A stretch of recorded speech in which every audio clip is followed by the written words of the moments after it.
Welcome back, everyone. The Trump administration's plan to remove nursing from a list of professional degrees is facing major backlash, in part because of the new financial limitations it would put on students borrowing for their training. So starting in July, students enrolled in professional degree programs will be able to borrow up to $50,000 per year with a $200,000 lifetime cap. But students seeking financial aid in degrees not considered professional, they have an annual borrowing cap of just over $20,000 and a lifetime limit of $100K. Joining me now to discuss, Jeanne Allen, founder and CEO at the Center for Education Reform. Jeanne, thank you so much for being here. You heard the setup. You wrote a piece a few days ago where you say the Department of Education is being fundamentally dismantled, and you call it an earthquake Washington can't ignore. What do you make specifically of the nursing degree funding changes that are set to take place? Thanks, Xavier. Well, listen, if I thought nursing degrees were in jeopardy, particularly with their importance, I'd be mad. That's not the kind of earthquake we think is important in Washington. But the reality is a couple of things just to set the record straight, make everyone feel a little bit more at ease. First of all, there's a proposed rule. This all came out of that big, beautiful bill, which set limits on student loan borrowing. Of the $1.7 billion in student loan debt, half of it is from graduate degrees. And what ends up happening, it's been happening for the last 3 decades, it's not a new thing, is every time the federal government raises loan limits, guess what else goes up? The cost of college and graduate degree programs. So the big, beautiful bill said that we had to put caps on graduate degree and undergraduate degree programs and redefine potentially professional degree programs. It doesn't mean that nursing is going to be considered any less professional, just that most nurses don't actually get master's and doctorate degrees. 80% of nurses get undergraduate degrees. But those that do, should they be able to borrow that kind of federal money? And so that's really what's on the table right now. So in a statement earlier this month, the Undersecretary of Department of Education defended the change, saying, and we're going to put up that quote, benefit borrowers who will no longer be pushed into insurmountable debt to finance degrees that do not pay off. Do you agree with that? Do you think this will actually help some people? What are your thoughts? I really do. I've been watching this for a long time. I was in the Department of Education, higher ed, years ago.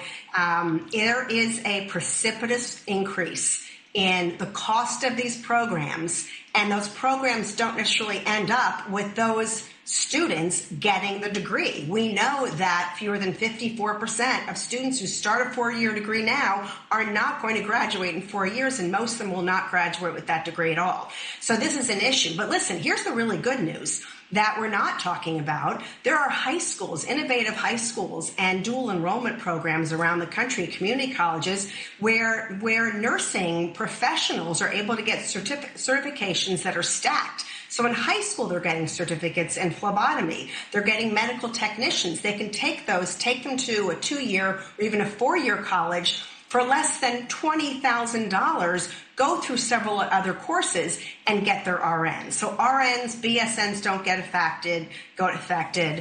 Yes, your nurse practitioner does need a master's degree, but hopefully they've already been out working, making money, and can contribute to their degree. Listen, Xavier, we're at the point where we can't have the federal government, no matter who's president, completely funding an entire degree program for anyone.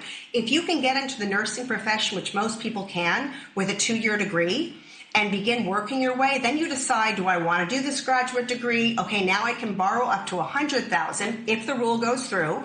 No, it's not through yet. There'll be a time for public comment. But do I want to do that? Do I want to put my credentials together? Do I want to put some additional money of my own and ask the federal government for help? That's a reasonable, rational thing we all should be doing. Yeah, but you got to get to that point. So the department also said their new definition is, not a value judgment about the importance of programs, their words, but critics, they disagree and also say it will ensure less people pursue nursing at a time when, let's be honest, there's already a shortage of the profession. Are you also concerned about seeing less and less people going into nursing? My grandma was a nurse. My aunt was a nurse. Are you worried about something like that? You know, I think there's always a caution. Obviously, I'd like to see the nursing associations put a different spin on it. We know that in order for students to become career focused, to actually identify if they want to be a nurse, we have to be starting in 4th and 5th grade. It's no longer a decision they make in sophomore or junior year of high school. And so when you do that, you're actually able to bring about new, innovative, personalized programs that actually do introduce a lot more experience to a student before they even get into high school, and then before they even decide where to go to college. That's what we should be doing. So we are exciting more and more young people every day. We work with a group called Oakmont Education. They're a 14 charter network across the country. They have the majority of their students are taking nursing certifications, and they're so excited. And they were never even introduced to that before. These are students who were dropping out, came back to school, and now they're going into the nursing degree. We know young people want these positions. What they don't want is they don't want a lot of debt, and they don't want to have to decide what their career is 12th grade going into college and realize it's not something they want to do. So let's get creative about it. Let's get kids interested and engaged. And by the way, let's get engaged in this debate. If people don't like it, file a public comment, but also talk to your local school leaders. I think there's a lot of principals and superintendents and school leaders out there that would probably agree it's time to actually get students on track where they don't have to go get saddled with debt to do what they want to do. Yeah, get creative, get engaged, and start sooner, too. I like what you said, 4th and 5th grade. That's early, but honestly, it's really practical. Jeanne Allen, thank you so much. Thank you.